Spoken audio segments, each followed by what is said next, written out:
그분이 계획한 범죄는 어떤 건지 다시 상진 씨를 만났습니다. 지금 현재 가는 장소가 어디인가요? 그 첫 번째 고의 사고를 낸 곳으로 가고 있습니다. 네. 2018년 1월 교통사고가 났던 현장. 산속의 구불구불한 도로가 보기에도 위험해 보입니다. 여기에 저기 보시면 커브 도는 길 있죠. 저기 예. 도는데 돈 예. 있는데 예. 그쪽에서 이제 사고가 났어요. 여기 가로등 하나 지나가고 이 두 번째 가로등에서 사고를. 예. 왜냐면 여기서 커브를 틀면서 올라오기 때문에 제가 직진 이렇게 옆을 받을 수 있는. 이렇게 되면 예. 이런 면적이 넓어지고 네. 그리고 그리고 여기는 100% 과실이 아니 저만 100% 과실이 되기 때문에. 중앙선을 넘어서 네, 맞습니다. 네. 그래서 네. 침범할 수밖에 없으니까. 그분의 차량이 약속한 위치에 다다르면 반대 차선에서 달려오던 상진 씨가 중앙선을 넘어 그분의 차를 들이받기로 한 건데요. 차에다가 시동 걸고 또 그때 추우니까 이제 히터 틀고 이렇게 저는 기다리고 있고 밑에서부터 올라간다. 지금 뭐 거의 다 도착한다. 뭐 이런 식으로 계속 통화를 했었어요. 같이 통화를 뭐라고 해서. 얘기하셨나요? 여기 돌이 있으니까 네. 부딪히면 옆으로 세게 박아가지고 다 긁히던가 밑에 다 나가던가 뭐 이렇게. 완벽한 사고를 위해 돌담으로 돌진할 작전도 미리 세웠다고 합니다. 차가 원래 부딪히면 이렇게 부딪혔어야 되는데 차가 이러고 있었습니다. 바퀴가 바퀴가 빠져서 한쪽만 오른쪽만 빠져가지고. 앞바퀴만 이렇게 네. 빠졌어서 예상치 못한 지형에 그들의 범죄는 목적 달성에 실패했습니다. 크게 파손되었어야 할 차량도 예상보다는 양호한 상태. 하지만 이 고의 사고로 보험사가 지불한 돈은 무려 1,300만 원. 대물. 와, 저거 다 보험 가입자 돈으로 나가는 거잖아요. 그렇죠. 그건 어떻게 처음에 그럼 계획하게 됐어요? 자동차 프로모션이 있어가지고 그 프로모션이 그 자기의 잘못이 50% 이상이 아니면 이제 상대방 잘못이 더 크면 그리고 전손 처리가 나면 새 차를 준다는 프로모션 때문에. 그러면은 그 새 차로 바꾸기 위해서 일부러 고의 사고를 냈다는 네, 거예요? 맞습니다. 불과 2달 뒤 그는 또 다른 사고를 계획했습니다. 두 번째 사고는 제대로 하라며 상진 씨에게 내려진 지시. 상진 씨는 더 세게 가속 페달을 밟았습니다.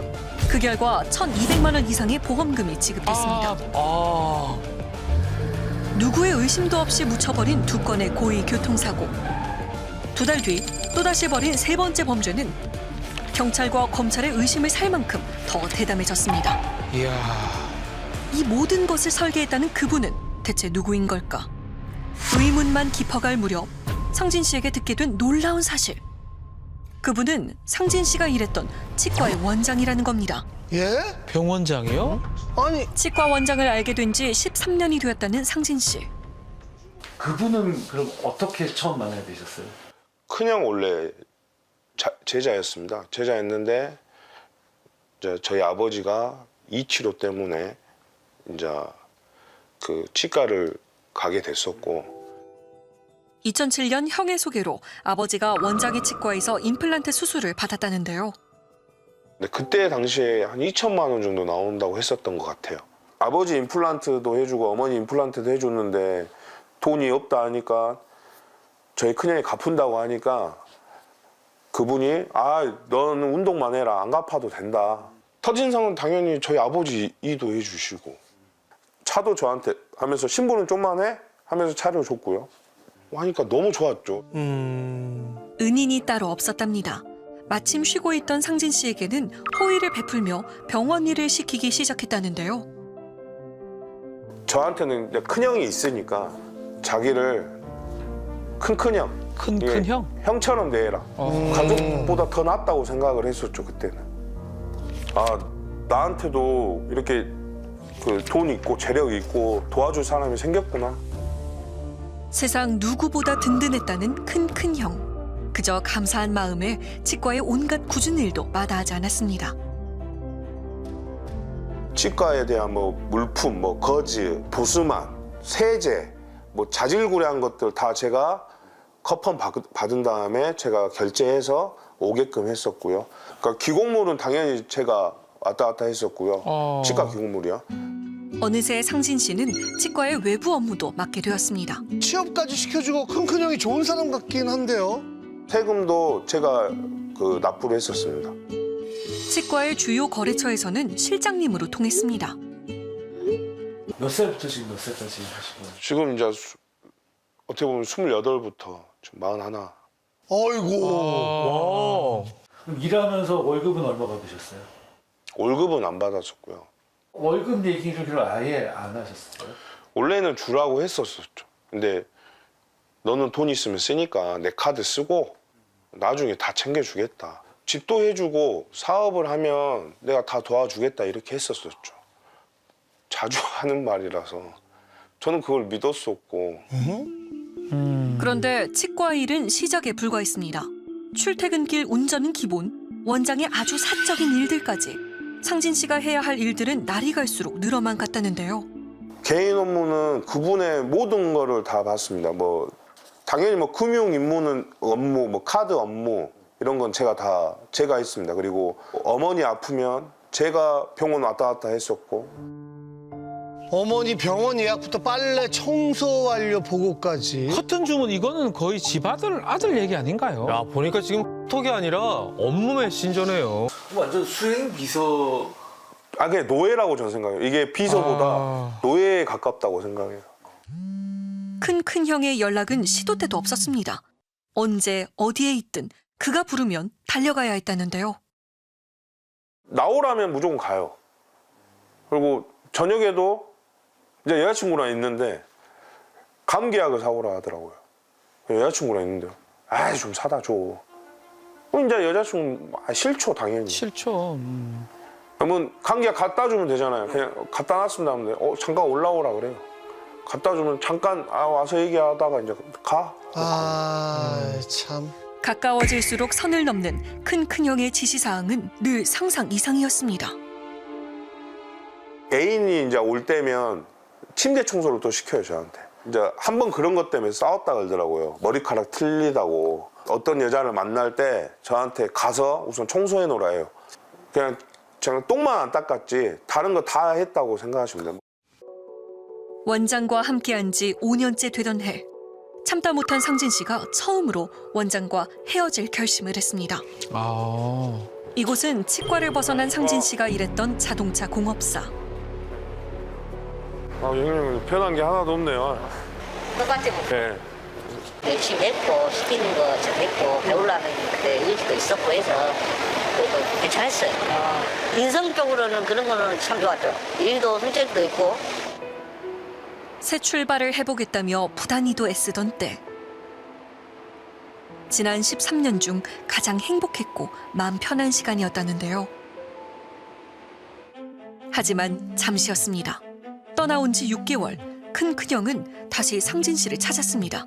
무슨 이유였을까? 이제 많이 와버릴 때는 100통 거의 100통까지도 왔어요. 네. 100통. 와. 그 아버지가 말한 그 투자 한옥마을 이거에 좋을 것 같다 해갖고 투자를 했잖아요.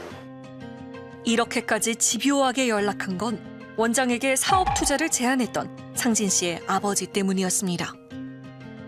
근데 이게 잘 안 돼가지고 오래 끌었는데 이 잘못이 이제 제 거라 이 말이죠. 세상에. 나중에 이제 이게 연좌제냐 물어봐도 연좌제는 아니다 그렇게 얘기를 하는데 결론은 아버지 얘기예요. 결론은. 너 아버지가 그랬는데 니까지 이래야 쓰겠냐. 그래도 저는 웬만하면 그리 안 가고 여기서 그냥 하기를 원했죠. 근데 이제 상황이 결국에는 거기서 계속 뭐라고 하고 하니까 통화 시간도 자꾸 더 길어지고 이제 그렇게 하니까 그 부분 때문에 어쩔 수 없이 이제 나갈 수밖에 없는 상황이었어요. 상진 씨는 결국 원장의 밑으로 돌아가게 됐습니다. 야, 이게 도대체. 다시 돌아가서도 월급을 받지 않으셨어요? 네. 이렇게 저한테 돈을 얻게 한 이유가 제가 생각을 좀 해봤는데 제가 계속 궁핍해야 저를 이용해 먹을 수 있으니까. 아이고, 세상에. 다시 만난 원장의 요구와 행동들은 더 과감해지고 종잡을 수조차 없었다는데요. 그때는 지금 생각하면 너무 소름 끼치는데 벗고 있으면 옆에 오라 해요. 예? 좀 아닌 거 아니에요? 이러고 막 진짜 그때도 스트레스 엄청 많이 받아요. 어떻게 보면 뭐 사이비 종교 뭐 이런 것처럼 어떤 사람에 대한 그게 생겨버리니까 이게 무섭도록 이렇게 돼버리더라고요. 솔직히 TV 봐도 뭐 저 같은 사람도 나오고 하는데 그런 사람들 보면 아, 멍청한 놈. 저도 그러고 있는데 알고 보니까 그게 저였던 거죠. 그런 감정적인 부분들, 자존심을 확 이렇게 무너뜨린 상태에서 지배 구조를 더 공고화시키는 이런 뭐 전략으로 볼 수도 있습니다. 독점적인 지배 구조를 가지면서 이익을 공유하게 되면 이제 그건 가스라이팅이 아니라고 생각할 수 있는데 그 부분에 대해서 나의 이익을 위해서 상대를 착취하는 거예요. 아, 참. 원장을 위하는 게 나를 위하는 거라 믿었던 상진 씨는 위험한 지경에 내몰렸습니다. 미행도 해본 적이 있습니다. 예, 원장님이 시켜가지고 미행도 했었고 그 애인하고 헤어진 다음에 지금 누구 만나고 있는지 누구랑 있는지 저한테 막 보고하라고 막 했었죠. 길들이기를 해서 만약에 여기서 안 먹히면 버려버리고 먹히면 계속 끌고 오고 그리고 이제 그 끌고 온 다음에 이제 막 불법을 저지르게 해서 이제 가다 버리는 거죠. 도가 지나쳐버린 원장의 지시들은 법이 정해놓은 선마저 넘어버렸고 잘못된 두 사람의 만남은 이제 목숨까지도 위협하고 있습니다. 원장은 치과 내부에서도 불법적인 일을 자행했고 상진 씨는 그를 도왔습니다. 환자한테는 처방전을 뽑진 않아요. 있을 때는. 근데 이제 환자를 뭐라고 뽑은 다음에 도장 찍고 따로 놔두는 겁니다. 근데 그 처방전을 모아가지고 아내분한테 보내는 거죠. 어? 그럼 실제로 약은 전혀 나가는 것도 나간 게 없고 없는데 네. 병원과 약국에는 돈이 들어오는 거죠. 이게 부정수급 위법 아닌가요? 아니 무슨 병원 원장이 저렇게까지 하나요? 그러니까 처방전을 이야. 얘한테 안 주고 자기가 뒤로 이렇게 한 거잖아요. 네네. 이건 수급자에게만 발생하는 문제가 아니라 의약분업 체계를 가지고 노는 거 같은데요. 제가 봤을 때는. 이성의 브레이크가 고장나버린 큰 형. 결국 세 번째 고의 교통사고를 계획하고 실행에 옮겼습니다.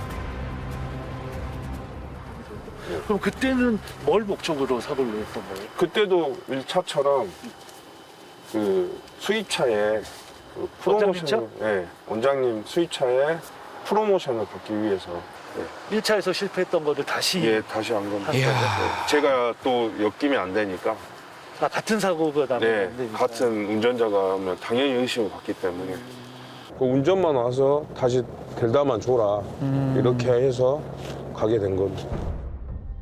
이미 두 건의 사고를 낸 상진 씨는 이번 계획에서는 제외. 대신 새 공범자가 운전대를 잡기로 했습니다. 하하. 블랙박스는 어떻게 해요? 당연히 블랙박스 칩은 다 빼놨죠. 블랙박스 2대, 3대 다 그럼 세대 다 뺐어요. 사고 난 위치가 어디쯤일까요? 지금 저기 보면 예. 커브 여기서 사고 났어요. 아, 이게 뚫려 있으니까 네. 지금 저 차 지나간 저 위치가 어디야? 네. 밤 10시를 넘긴 시간. 인적도 CCTV도 없는 산속의 2차선 일방통행 도로가 범행 장소로 정해졌습니다. 상진 씨의 임무는 인근에 숨어서 대기하고 있는 것. 그런데 그 원래 사고 내기로 했던 분이 자기는 안 되게 도저히 못 하겠다. 그러니까 원장님이 네가 오면 사고를 내라. 그 다음에 튀어나오면 네가 내려와서 운전자를 바꿔라. 네, 이것까지 지시하셨습니다. 원장의 갑작스런 계획 변경에 또다시 운전대를 잡았다는 상진 씨. 원장의 차량은 사고 후 무려 76m나 더 가서 멈췄습니다. 아이고. 뭔가 수상합니다. 사고가 나면은 본능적으로 이렇게 반대편으로 가잖아요. 네, 그렇죠. 그럼 반대편으로 가신 게 아니에요? 네, 가속을 하면서 오른쪽으로 가요. 왜 오른쪽으로 가는 거죠? 전선차를 정확히 하기 위해서. 휘어. 교통사고가 나면 충돌한 반대쪽으로 핸들을 꺾기 마련인데 원장은 그러지 않았습니다. 경찰은 끝내 답을 얻지 못했습니다. 아하. 이 사고에 대해서 이 운전자 바깥측에 대한 생각도 전혀 못했을 것이고요. 그리고 원장님이 그 사고 그러니까 바깥치기 한 사람한테 이제 막 위증도 하기로 했기 때문에 당연히 의심을 못했을 것 같습니다. 대단하네요. 공범자가 검찰에 제출한 확인서입니다. 직접 운전했을 뿐만 아니라 졸음 운전을 해서 원장의 차량을 들이받았다는 겁니다. 거짓 증언은 진실이 밝혀질 기회를 없애버렸고 수사는 1년 넘게 진행되다 증거 불충분으로 종결됐습니다. 제가 증거라서 엄청 두려웠고 지금도 진짜 고민이 많이 돼요. 이게 어떻게 보면 처벌받으실 수 네, 그것도 감수하고요. 진짜 이런 사람이 나중에 또 다른 걸 더 할 것 같아요. 아, 정말 용기를 내셨네요. 그러네요. 앞으로 이보다 더한 일을 저지를까? 상진 씨는 지금이라도 원장의 질주를 멈춰 세워야 한다고 했습니다. 그날의 진실을 밝히기 위해 공범자를 찾았습니다. 진짜 뭐라고 할지 너무 궁금합니다. 운전자 바꿔치기를 했다라는 제보가 있어서요. 예. 본인이 직접 운전하셨어요? 예. 현장에 김 씨 같이 계시지 않았나요? 그때 아니요. 누가 제보를 한 거예요? 그럼 옛날 거를? 김 씨 본인이 말씀을 해주셨어요. 본인이요? 네. 놀랐네요. 상진 씨가 자백했다는 말에 남자는 깊은 고민에 빠졌습니다. 지금이라도 진실을 말할까? 경찰에서 수사받을 때는 어떻게 진술하셨어요? 김 씨가 없는 걸로 진술하셨죠. 네. 그래서 그냥 김 씨는 없는 상태에서 씨가 운전하던 차와 원장님이 운전하던 차가 서로 충돌한 거 사고가 났고 그 외에는 없었다. 네. 또 진술하셨고 녹취록도 내고 하셨었던 거죠. 네. 그 지시를 좀 따르실 수밖에 없는 상황이셨어요. 그러니까 거절하실 수 없는 게 여기 지금 원장님이 이렇게 도움 주신 게 있어서 그래요. 얼마 정도나 도움을 주셨어요? 1억? 1억 정도. 큰 형으로 자신을 부르라던 그분. 대체 그에게 상진 씨는 어떤 존재일까요? MBC 실화탐사대라는 프로그램에서 하는데요. 야, 뭐라고 얘기할지 궁금하네요. 그러니까요. 10년 동안 월급이라는 명목으로 주신 적은 단 한 번도 없으셨어요? 네, 없습니다. 월급이랑 명목이 필요가 없고 같이 생활하는데 제가 지 생활비를 주고 고용의 관계가 아니라고. 왜 아니죠? 고용 관계는 아니랍니다. 그렇다면 상진 씨가 그동안 해왔던 수많은 일들은 어떻게 설명할 수 있을까요? 원장 선생님이 새벽에 6시 반, 7시 이럴 때도 어디냐 해서 데리러 와라 해서 출근할 때 같이 그 새벽같이 아침에 모시고 오면 그 기사 역할을 아니죠. 그냥 할 일이 없어요. 할 일이 없어요. 그럼 그 일을 잘하면 무슨 일을 한다는 겁니까? 저하고 같이 있을 필요가 없죠. 그럼 상전이죠, 상전. 같이 생활하는 것이 아니죠. 고의사고 관련해서 2018년 1월 24일 날 전망대에서 있었던 원장님과 김씨 차량 사고 어떻게 된 건가요, 이거?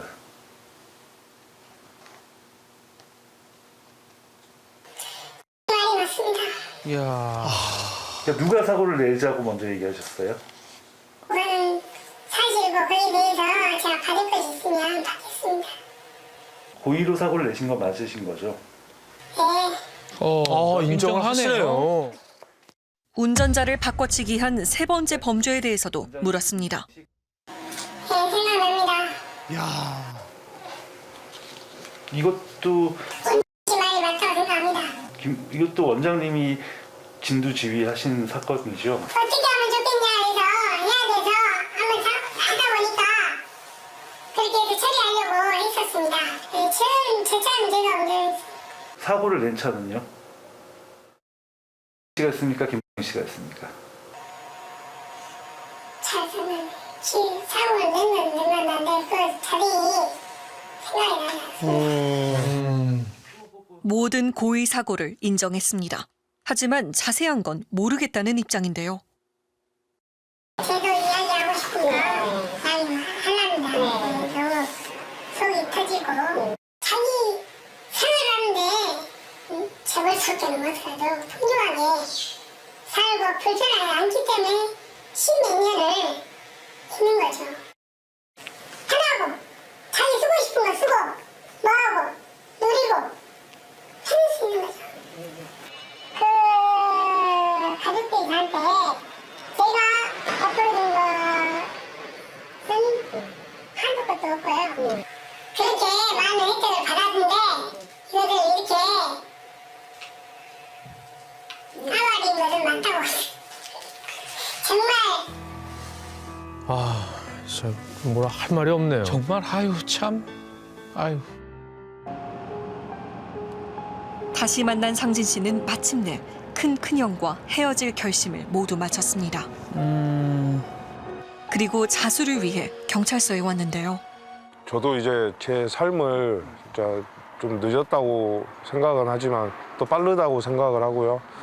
제가 원장을 위해서 살았던 게 너무 한심하고 이 사건을 계기로 이제 제 삶을 찾아서 찾아가려고 합니다. 모든 진실이 밝혀질 때까지 끝까지 포기 않겠다 다짐도 했습니다. 상진 씨의 앞날이 밝기만을 실화탐사대가 응원하겠습니다.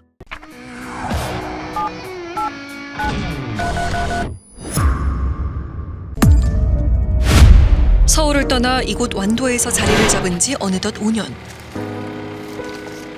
형제가 완도에 내려와 폐기물 재활용 일을 시작한 건 20대 초반.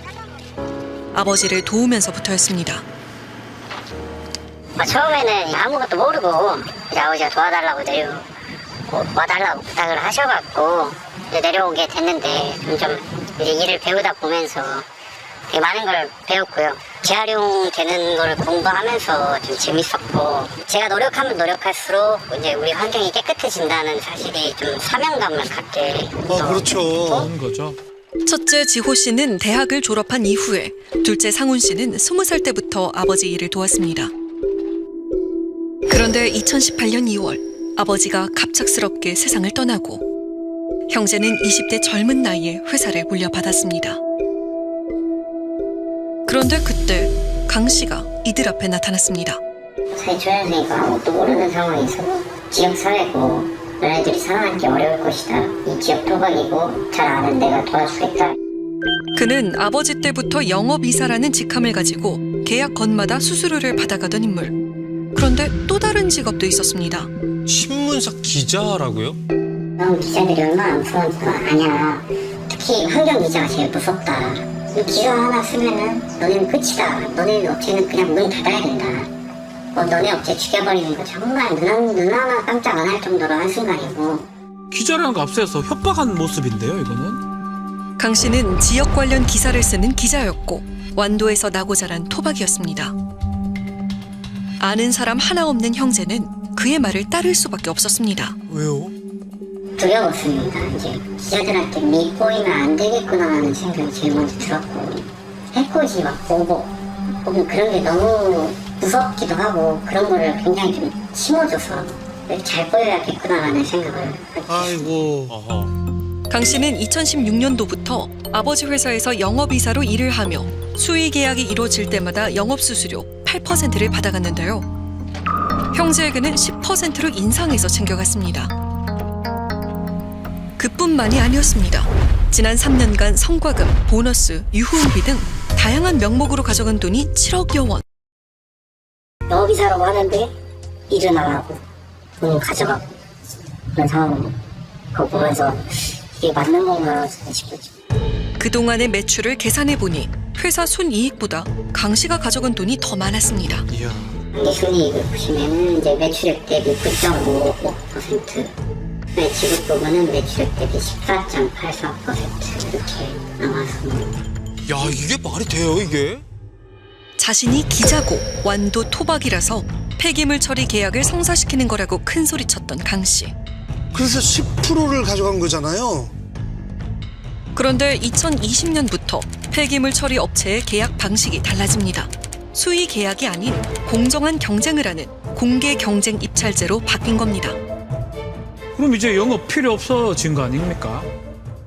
본인이 이제 영업 활동을 해서 이제 영업 수수료를 받고 수행 계약 형식이었을 때 그렇게 했지만 입찰 제도로 바뀌게 되면 사실 경쟁 입찰이고 명분이 좀 없었지 않나. 그래서 그 당시에 이제 저희한테 했던 말이 본인이 힘을 실어서 입찰 제도로 바꾸는데 기여를 했다. 본인이 바꿨다라고 이야기를 했었습니다.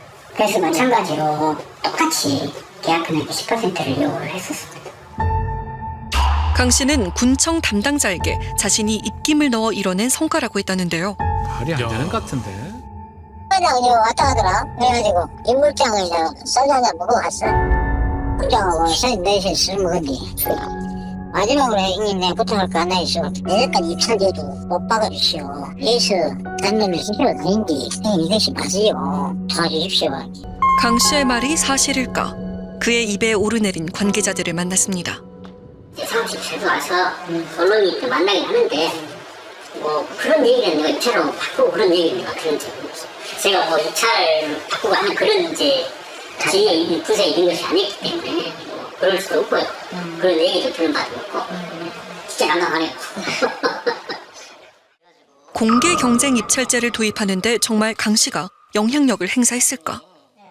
아싸한테 술 먹었다. 네. 그래서 그런 제가 적대를 받거나 우리 팀장의 조회 받는 사실은 한 번도 없습니다. 기자 본인이 주장하기로는 네. 본인이 접대를 해서 입찰제도로 바꿨다라고 그렇게 얘기를 하는데 그런데 입찰 제도를 바꾼다고 했을 때 강 씨가 찾아온 적이 있었다고 합니다. 5개 업체가 6개 업체가 있는데 그 업체 대표들이 비롯한 그 대표들은 나한테 집방을 찾았더라니까요. 그러고 지원 기자들 동원해갖고 입찰도 벌려버려갖고 근데 항의를 온 거예요. 근데 이해 당사자인 그 사람한테 내가 가서 적대를 받고 있어요. 입찰 방법을 바꾼 게 아니라 반대했던 거잖아요. 진짜 어이가 없네요. 모든 게 거짓말이었던 강 씨. 그렇다면 그가 신문사 기자라는 건 사실일까? 우리 그 점수 직원이 아니고 에? 저 완도에서 그냥 보도자료만 우리가 번원 조건으로 우리가 채용을 한 적이 있어요. 자료만 채워놓은 거죠. 아하. 왜냐하면 거기는 완도에서는 뭐 기사 하나 뭐 올려주고 전혀 그런 게 없어요. 강 씨는 시도 때도 없이 형제를 호출했습니다. 술자리에 제가 많이 불안을 했었을 텐데요. 자기가 모시는 보스라고 표현을 했었고 정국구라는 표현을 썼었습니다. 이분이 너네들을 좋게 보면 이제 너네들을 보호해 줄 수 있고 또 지켜줄 수 있다. 100만 원 찾아서 오라 이렇게 얘기한 적도 많았습니다. 용돈이란 명목으로 강 씨는 지인들에게 수차례 돈을 주라고 했고 지인의 딸에게도 용돈을 보내도록 했습니다. 아, 왜요? 100만 원 입금했네요? 그렇게 강 씨에게 준 현금만 6,700여만 원. 이야. 돈을 달라는 이유도 다양했습니다. 솔직히 그 계좌번호 보내려니까 네. 그 100만 원 불러 입금해라. 100만 원이요? 왜요? 시제란다 시제. 네? 아니 자기 집 재산인데 돈을 보내라고요? 법인 카드로 결제하는 술값도 감당하기 벅찰 정도였습니다. 야. 여기 가요방 새벽 1시, 저기 가요방 새벽 2시, 다른 가요방 새벽 3시 뭐 이런 적도 되게 많아가지고 되게 충격을 받았었습니다. 더구나 강 씨가 술을 마신 날은 운전기사 노릇까지 해야 했습니다. 아이고. 어디야? 지금 하고 있습니다. 야, 오후 5시에 지금 술에 취한 거예요? 낮이고 새벽이고 뭐 술만 취하면 불렀다고 합니다. 너는 안 오고? 이게 아이, 니가 내 이렇게 너는 성격도 이렇게 따로 이렇게 생각을 한 거야. 술에 취해 횡포를 부리고 폭력을 휘두르기도 했는데요. 온갖 욕설하고 이 문 앞에서 막 신발 던지고 주먹 휘두르고 막 뺨 때리고. 강 씨한테 당할 때마다 기록을 했다고 합니다. 아이고 얼마나 괴로웠을까요. 형제를 회사 대표로 전혀 생각 안 한 것 같아요. 끊어낼 수 없었던 그의 올감이 참을 수밖에 없었던 이유가 있습니다. 저희가 어찌됐든 이어서 해야 되는 가업이었고 무조건 지켜야 된다는 생각밖에 없었습니다. 그래서 업체를 뭐 죽여버리겠다는 협박 그런 게 굉장히 컸고 들어줄 수밖에 없었던 것 같습니다. 아이고, 참. 강 씨는 회사 대표인 형제에게 입만 열면 욕설이었습니다. 뭐 돈이 되는데 이 소리만 가까이 있는 이 목차 그 뭐지 싸게 까불지 마라 미친 인생이 미련이 있겠네. 여자친구와 가족에게도 육두 문자를 거침없이 내뱉었습니다. 욕 빼면 남는 말이 없네요. 분이 같이 있었는데 이제 몇 년이 되고 뭐 라는 단어 말씀을 하면서 뭐 여기가 뭐 누구 집이냐. 아이고. 말이 되나요? 누구 애미도 너 그렇게 살면 안 돼. 그런 식, 아니, 이건 표시한한테 이렇게 얘기를 했었고요. 아니 어머니 욕을 했다고요? 너 아까는야 잘해. 그 FM에도 너 여기 장이 장모도 나는 못마땅히 고생하니까 싸가지 없는 것들 뒤질라고. 장인 장모 욕까지 하면 안 되죠. 정말 상식 바뀝니다. 항상 전화 오고 욕을 들어야 되는데 어떤 날 전화가 안 오고 욕을 안 오면 신기한 날로 되게 기억에 남을 정도로 하루에도 한 평균적으로 20통 이상씩 통화를 했어요. 강 씨는 끊임없이 형제를 간섭하고 감시하며 사회생활도 차단했습니다.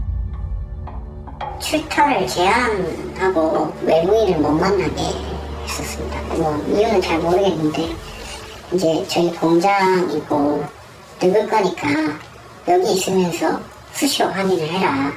주말에도 쉬지 말고 일을 해라. 대체 왜 회사 대표인 형제는 그를 절대적으로 따를 수밖에 없었을까?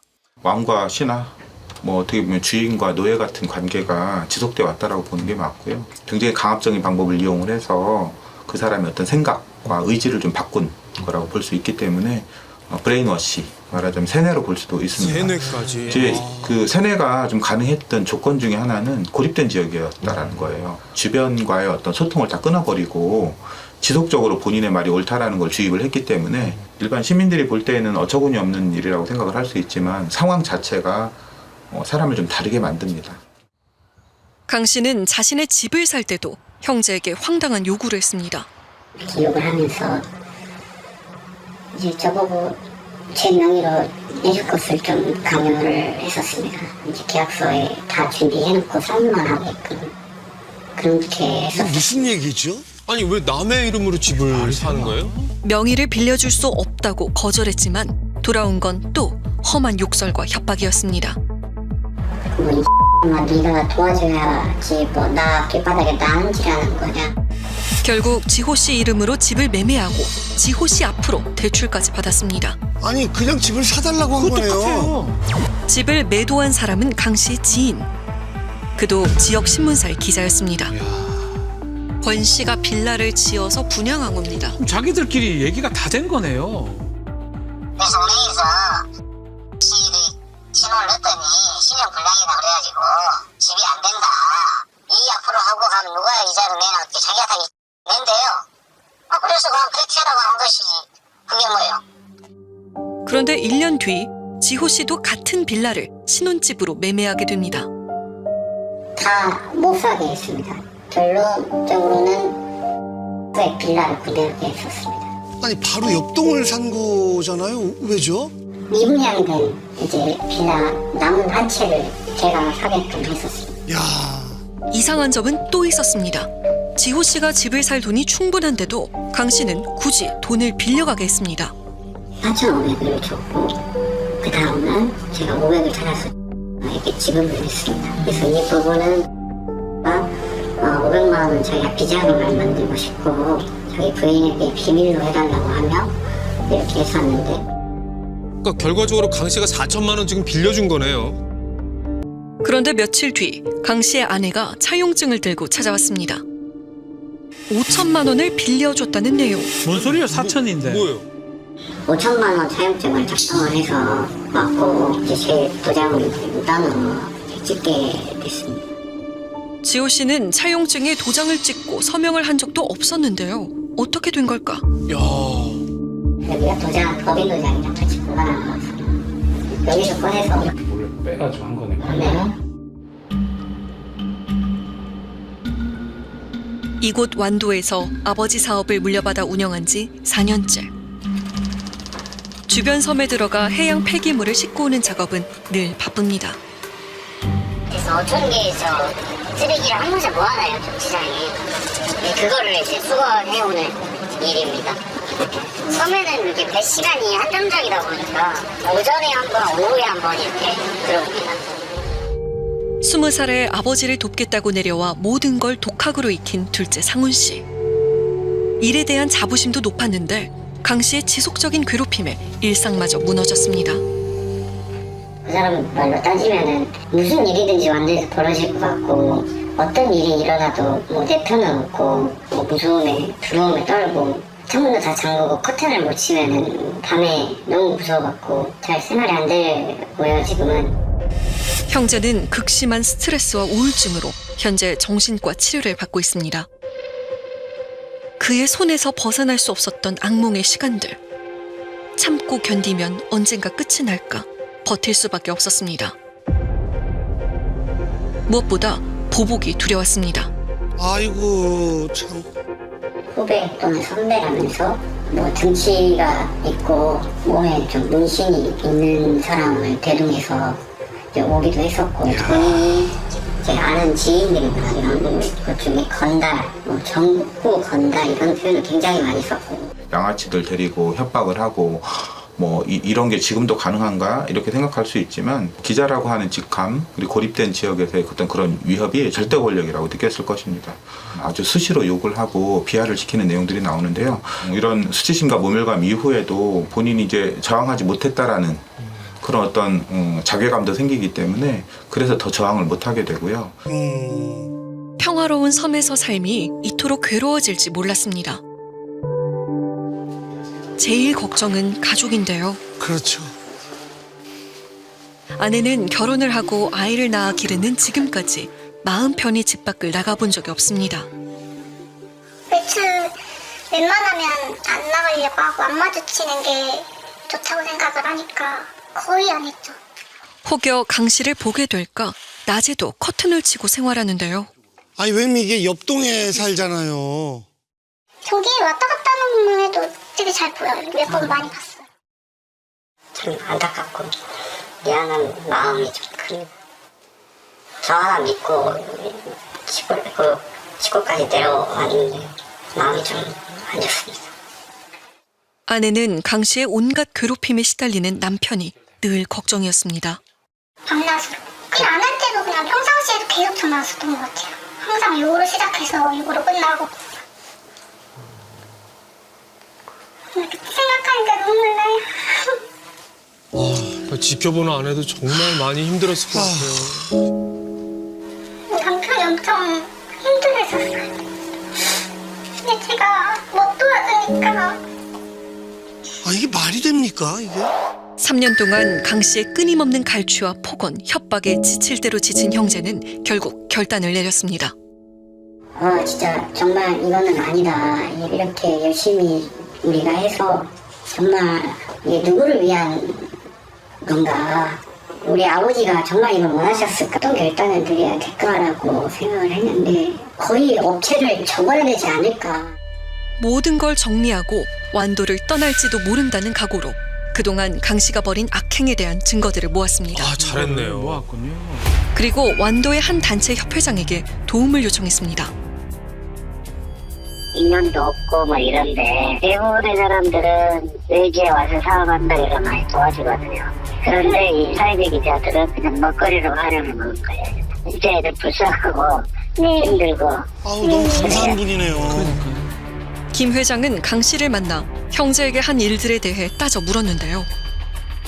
야간에 현금 찾아오라고 해서 누구한테 주라고 하고 누구 용돈 주라고 하고 뭐 이런 것들이 그거는요 이제 계기로 환경을 하다 보니까 상당히 이 지역사회 눈치를 많이 보고 있습니다. 그렇습니다. 이런 사람 보호를 하고 저런 사람 보호하는 거 이렇게 하긴 해요. 법인카드로 개인 술값을 결제한 건 왜일까? 1,000만 원 정도 되더라고요. 많이도 마셨네요. 많이 마셨네요. 법인카드 이렇게 사기 생각하고 쓰면 내가 현금으로 나한테 주면 되겠다 그래서 그거에 제사적으로 쓰는 부분에 대해서는 현금으로 한 푼도 실수 안 하고 최대한 저는 무조건 제가 잊어먹어서 어떤 건 있어도 제가 쓴 부분에 대해서 무조건 돌려준 적이 단 한 번도 없습니다. 거짓말 한 거네요. 강 씨는 그동안 형제들에게 왜 그랬을까? 그의 입장을 들어봐야겠습니다. 진짜 왜 그런 거예요? 왜? 오랜 기다림 끝에 강 씨를 만날 수 있었는데요. 기자님 맞으시죠? 안녕하세요. MBC 실화탐사대에서 나왔는데요. 사건에 관해서 하실 말씀 없으세요? 그는 어떤 말도 하지 않고 자리를 떠났습니다. 아니 떳떳하면 뭐 할 말이 좀 많지 않을까 싶은데요. 형제가 주장하는 피해 사실을 강 씨도 인정할까? 기자님 번호 받으신가요? 네, 저 술 먹고 있어요. 기자님도 충분히 반론하실 게 있으실 것 같아가지고. 아니, 그러니까요. 지금 제가 최선 수사를 하고 있는 상황이고, 지금 제가 답변 드려서 뭐 이런 것도 아니고. 형제는 지난해 9월 강 씨를 사기, 공갈, 사문서 위조 등의 혐의로 고소했습니다. 그리고 고소한 사실에 보복을 할까 두려워 법원에 접근 금지 가처분 신청도 냈습니다. 잘했습니다, 진짜. 그렇죠. 계속 지속적으로 협박당했으니까 얼마나 무서웠겠어요. 그런데 고소장을 접수한 이후 강 씨의 아내가 찾아왔습니다. 와가지고 저희하고 얘기를 하게 됐는데 자기가 가만히 있지 않겠다 그런 식의 이야기를 해줬어요. 끝까지 진짜 협박이네요. 그것도 부부가 같이 합니다. 여전히 두렵습니다. 그의 굴레에서 정말 벗어날 수 있을까 불안하기도 합니다. 하지만 힘겨운 싸움을 시작한 형제. 그들은 이제라도 악순환의 고리를 끊고 처음부터 다시 시작하고 싶습니다. 이제 보복이 들어올지 무서운 이 상황에서 만두를 떠야 될 생각까지 했었고 진짜 감옥에 가만히 있더라도 내가 희생해갖고 주변 사람들이 벗어나면 행복하지 않을까 편하게 좀 아무 걱정 없이 그렇게 좀 지내고 싶어요.